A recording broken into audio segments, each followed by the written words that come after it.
Dear students and viewers of fine for channel, अस्सलाम वालेकुम students and viewers. उम्मीद करता हूं कि आप सब ठीक होंगे, बड़े मज़े में होंगे।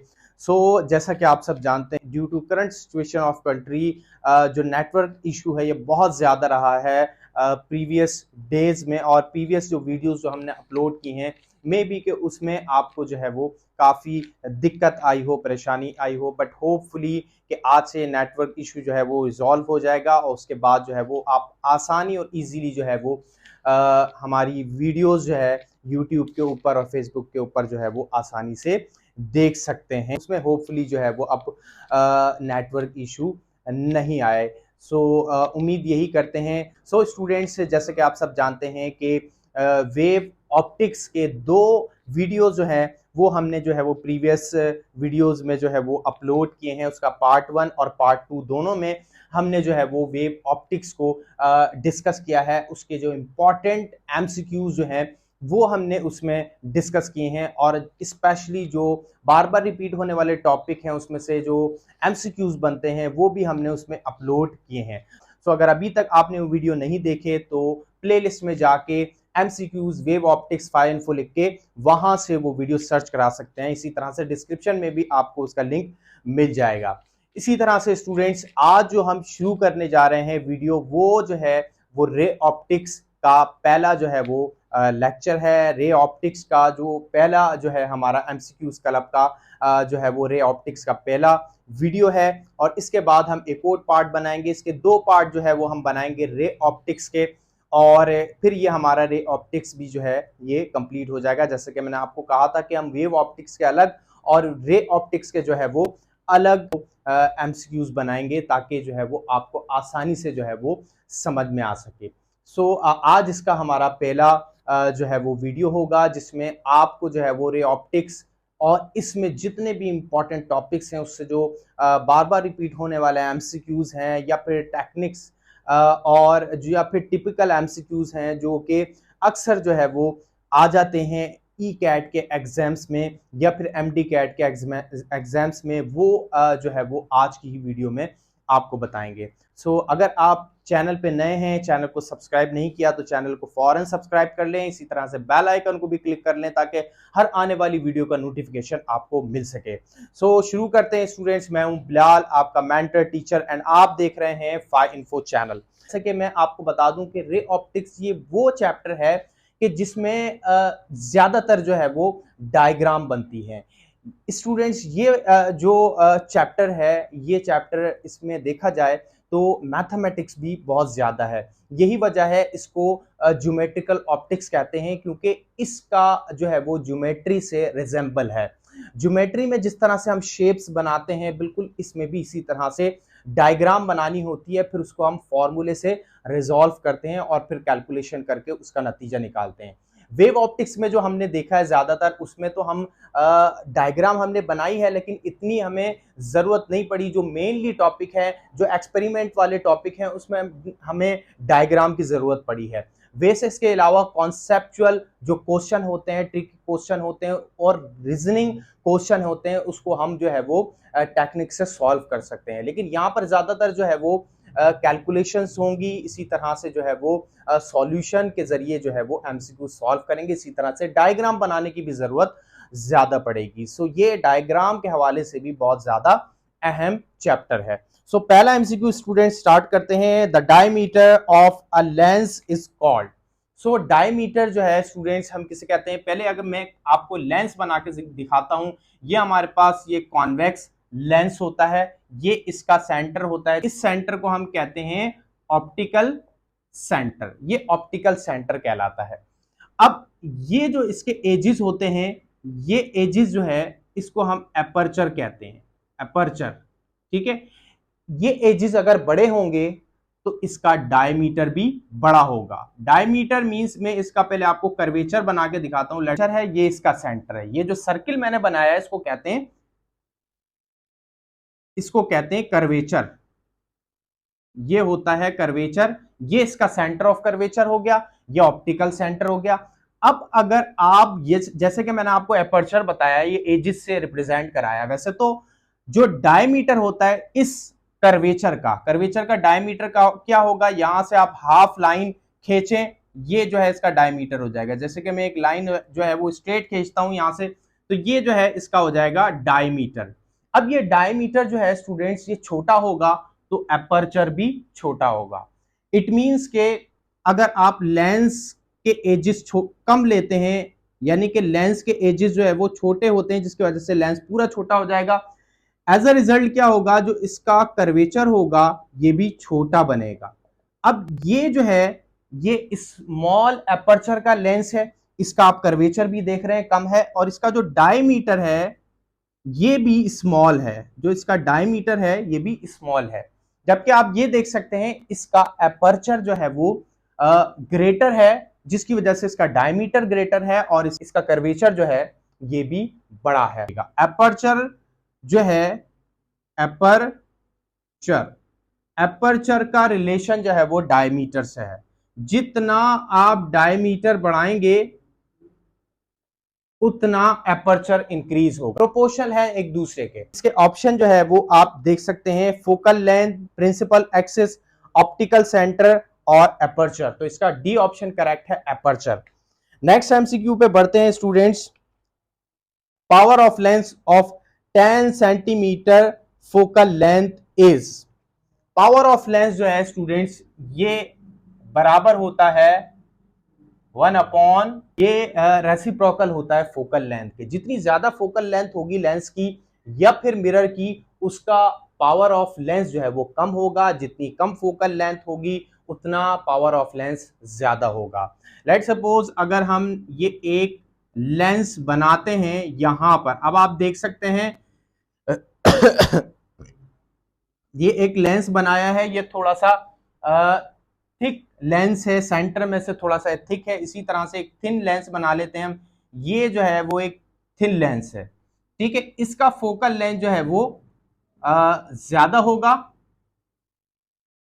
ठीक है, बानिस्बत इसके, क्योंकि ये थिक है। इसका फोकल लेंथ जो है वो ऑब्वियसली कम होगा, इसका फोकल लेंथ कम होगा, ठीक है। इसका फोकल लेंथ ज्यादा होगा क्योंकि ये थिन है। अब इसका फोकल लेंथ कम होने की वजह से इसका पावर जो होगा वो ज्यादा होगा, पावर ऑफ लेंस इसका ग्रेटर होगा, यानी कि इसकी मैग्निफिकेशन भी ग्रेटर होगी, ठीक है। जबकि अगर हम थिन लेंस देखें, थिन लेंस का जो पावर होता है वो कम होता है और इसकी जो मैग्निफिकेशन होती है वो भी कम होती है, यानी कि ये हाई मैग्नीफाइंग जो है वो ग्लास एज अ यूज होता है और ये लो मैग्नीफाइंग ग्लास यूज होता है। तो ये जो है ये दोनों में डिफरेंस है। अब यहाँ पे पूछा जा रहा है 10 सेंटीमीटर फोकल लेंथ है, तो उसका जो है वो हमारे पास पावर ऑफ लेंस क्या होगा। लेकिन यहाँ पर हमें कहा जा रहा है क्वेश्चन में कि कॉनकेव लेंस जो है, कॉनकेव लेंस का जो पावर फोकल लेंथ है वो 10 सेंटीमीटर है। अब कॉनकेव लेंस कैसा होता है, जो सेंटर से थिन हो और एजिस से थिक हो, ये हमारे पास कॉनकेव लेंस होता है। अब इसका हमारे पास फोकल लेंथ हमें दिया हुआ है, ठीक है, इसका फोकल लेंथ दिया हुआ है 10 सेंटीमीटर। तो अब इसका हमें पावर ऑफ लेंस बताना है। तो पावर ऑफ लेंस हम जानते हैं 1 अपॉन एफ होता है। अब एफ कितना है, यहाँ पे 10 है, ठीक है, और 10 हमने यहाँ पर लिख दिया। लेकिन यहाँ पे याद रखिएगा स्टूडेंट्स कि ये कॉनकेव लेंस है और कॉनकेव लेंस का जो फोकल लेंथ होता है वो नेगेटिव होता है, जबकि कॉनकेव लेंस का जो फोकल लेंथ होता है ये पॉजिटिव होता है। तो लिहाजा यहाँ पर क्या होगा कि ये जो फोकल लेंथ जो हमने वैल्यूज पुट की है इसके साथ हम माइनस भी लगाएंगे और ये माइनस यहाँ पर जो है वो इसके साथ आ जाएगा, ठीक है। तो माइनस आ गया इसके साथ। अब ये सेंटीमीटर, अब सेंटीमीटर को हमने हटाना है क्योंकि पावर ऑफ लेंस जो है ये मीटर में मेजर होता है। जब फोकल लेंथ मीटर में हो तो हमारे पास पावर ऑफ लेंस आता है डायोप्टर के अंदर। सो लिहाजा अब हमने इसको कन्वर्ट करना है मीटर में, तो सेंटीमीटर से मीटर में जाते हैं, क्या करते हैं जल्दी बताइए, क्या करते हैं, डिवाइड करते हैं। जब छोटे यूनिट से बड़े यूनिट में जाएंगे डिवाइड करेंगे, बड़े यूनिट से छोटे यूनिट में जाएंगे तो फिर जो है वो मल्टीप्लाई करेंगे क्योंकि वैल्यू और बड़ी हो जाती है। सो लिहाजा इसको हम डिवाइड करेंगे 100 से यहां से हम डिवाइड करेंगे, तो या फिर आप ये 100 यहाँ पर डिवाइड में आया, इसको हम 1 से भी मल्टीप्लाई करवा सकते हैं।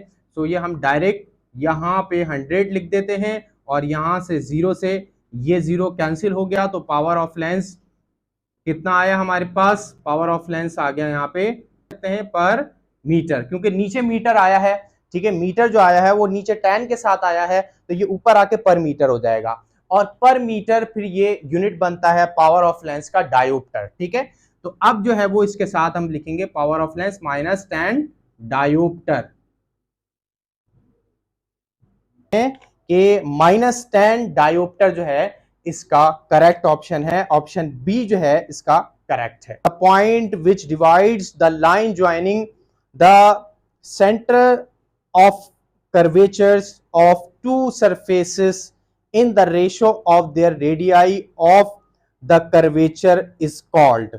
सो यहां पे स्टूडेंट्स क्या पूछा जा रहा है, मैं आपको डायग्राम बना के दिखाता हूं। लेट सपोज यहां पे हमारे पास एक लेंस है, ठीक है, कॉन्वेक्स लेंस, कर्वेचर के जो दो रेडियाई हैं उसके रेशो से, ठीक है, वो जो है वो लाइन डिवाइड कर रही है, तो वो पॉइंट कौन सा है, तो ये पॉइंट सिंपली इसके ये जो इनसाइड जो लेंस है ये वाला पॉइंट पूछा गया, ये वाला पॉइंट नहीं पूछा गया, बल्कि इनसाइड द लेंस जो पॉइंट है वो पूछा गया है, वो आप जानते हैं, ठीक है। तो इसका जो है वो आप समझ गए हैं, जैसे कि मैंने आपको बताया लेंस के अंदर का पॉइंट है तो ये ऑप्टिकल सेंटर होता है, तो ऑप्टिकल सेंटर इसका करेक्ट ऑप्शन है। नेक्स्ट एमसीक्यू पे स्टूडेंट्स बढ़ते हैं। The minimum distance between an object and it's real image in a convex lens is, option A है, यहां पे मैं ऑप्शन लिख रहा हूं, ऑप्शन यहां पे पूछा गया है कम से कम फासला, ठीक है, ऑब्जेक्ट और रियल इमेज के दरमियान।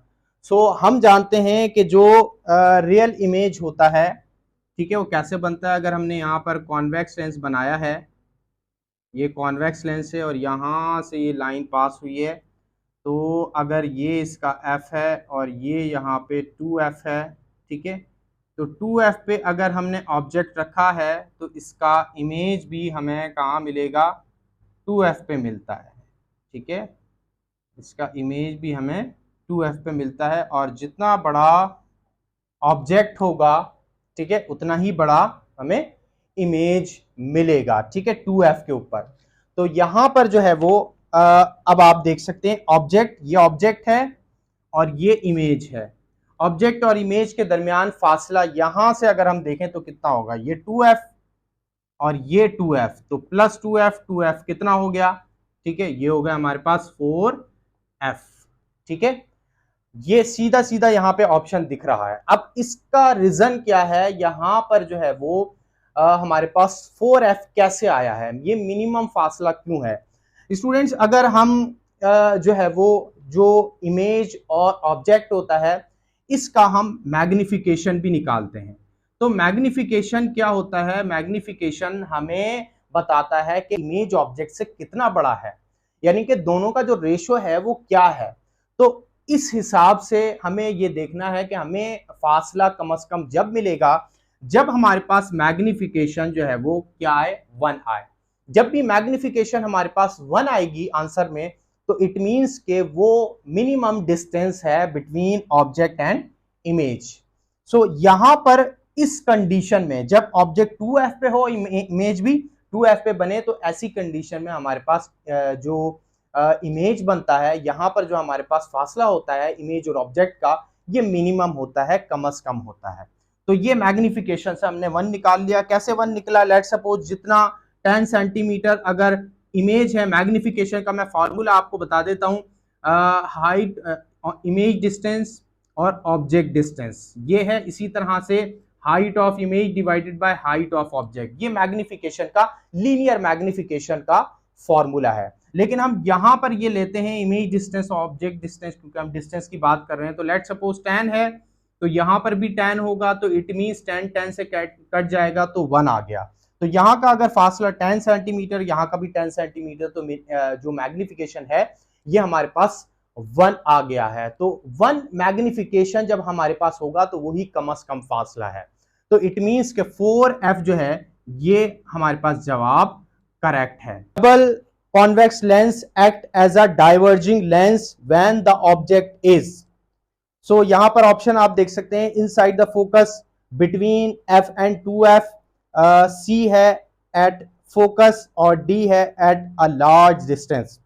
सो जब भी हम ऑब्जेक्ट को जो है वो फोकस के अंदर रखेंगे तो जो इमेज होता है वो वर्चुअल इमेज बनता है। लेट्स सपोज यहां पर ये अगर लेंस रखा हुआ है, लेंस के फोकस के अंदर यहां पे हम किसी ऑब्जेक्ट को रख देते हैं तो ये अब इनसाइड द फोकस हो गया। ऑब्जेक्ट इनसाइड द फोकस जैसी होगा तो उसका जो इमेज है वो वर्चुअल बनता है और सेम साइड द ऑब्जेक्ट बनता है, यानी कि ऑब्जेक्ट जिस साइड पे रखा हुआ है उसी साइड पे बनता है और ये जो इमेज होता है ये लार्जर होता है। ठीक है, ये इमेज जो है वो लार्जर बनेगा, वर्चुअल बनेगा, वर्चुअल के साथ लार्जर बनेगा। ठीक है, और एरेक्ट भी होगा। साइड द फोकस ऑब्जेक्ट को रखेंगे तो ये जो है वो वर्चुअल एरेक्ट इमेज बनाएगा। और यहां पर स्टूडेंट्स वर्चुअल एरेक्ट इमेज किसमें बनता है? वर्चुअल एरेक्ट इमेज बनता है डाइवर्जिंग लेंस में। डाइवर्जिंग लेंस की कंडीशन में हमेशा जो इमेज बनता है वो वर्चुअल और एरेक्ट ही बनता है। ठीक है, सो इस कंडीशन में जब हम ऑब्जेक्ट को इनसाइड द फोकस रखेंगे तो वो बिहेव करेगा as a diverging lens. MCQ, an object is placed at a distance of 1.5 meter from a convex lens of a focal length 2 meter. Its image will be अब यहां पर students हमें object distance दिया हुआ है और focal length दिया हुआ है, इमेज हमसे पूछा जा रहा है। इमेज की वैल्यू नहीं पूछी जा रही, वैल्यू नहीं दी है, जबकि इमेज हमसे पूछा जा रहा है कि उसकी नेचर क्या होगी। ऑप्शन ए है virtual and magnified, option B है रियल एंड मैग्नीफाइड, सी है रियल एंड एरेक्ट और डी है रियल एंड इन्वर्टेड। ठीक है, 4 ऑप्शन है। अब याद रखिएगा स्टूडेंट्स, ये मैं आपको एक इसकी ट्रिक बता देता हूं कि जब भी आपको वैल्यूज दी जाए और इस तरह का सवाल दिया जाए कि जो है वो इमेज की आपसे नेचर पूछी जाए और आपको वैल्यूज दे दी जाए, तो फिर आपने उसमें देखना है कि ऑब्जेक्ट डिस्टेंस और फोकल लेंथ, अगर 2 वैल्यू आपको दी हुई हैं ऑब्जेक्ट डिस्टेंस और फोकल लेंथ, तो आपने देखना है कि ऑब्जेक्ट डिस्टेंस ज्यादा है या फोकल लेंथ ज्यादा है।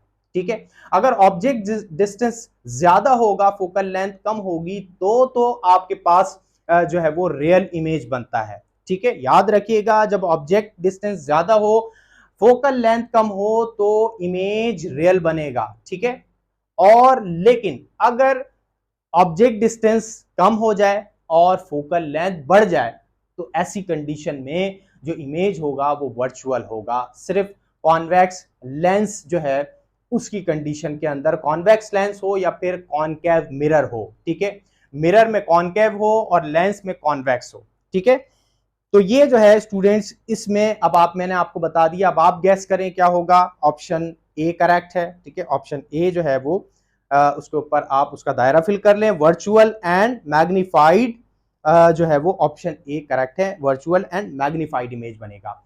ठीक है, क्यों? क्योंकि यहां पे ऑब्जेक्ट डिस्टेंस है कम और फोकल लेंथ है ज्यादा। ऑब्जेक्ट डिस्टेंस कितना है? 1.5 और जो फोकल लेंथ है वो है 2, तो इट मींस कि यहां पर कम हो गया, तो यहां पर जो है वो इमेज की नेचर कैसी होनी चाहिए? वर्चुअल होनी चाहिए। ऑप्शन ए करेक्ट है। इसको हम थोड़ा सा सॉल्व कर लें, यहां पे इसको सॉल्व करते हैं। 1/f is equal to 1/p plus 1/q। So 1/q हमने कैलकुलेट करना है 1/f और माइनस का हो जाएगा ये 1/p। अब हमें फोकल लेंथ कितनी दी हुई है? यहाँ पे फोकल लेंथ 2 दी हुई है, माइनस 1/1.5 दिया हुआ है। अब हम इसको सॉल्व करते हैं, यहां से जो है ये डेसिमल स्टूडेंट्स ये आगे आ जाएगा, ऊपर 0 आ जाएगा। ठीक है, ये मैथमेटिकल कैलकुलेशन है। किसी दिन में इसकी भी आपको कंप्लीट ट्रिक बताऊंगा कि इस तरह की जो कैलकुलेशन होती है ये अगर आ जाए एग्जाम में तो आपको कैसे सॉल्व करनी है।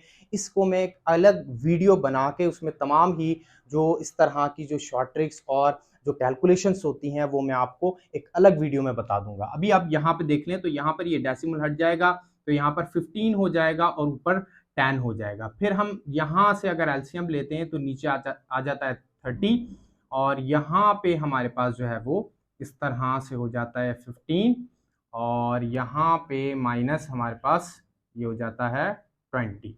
ठीक है।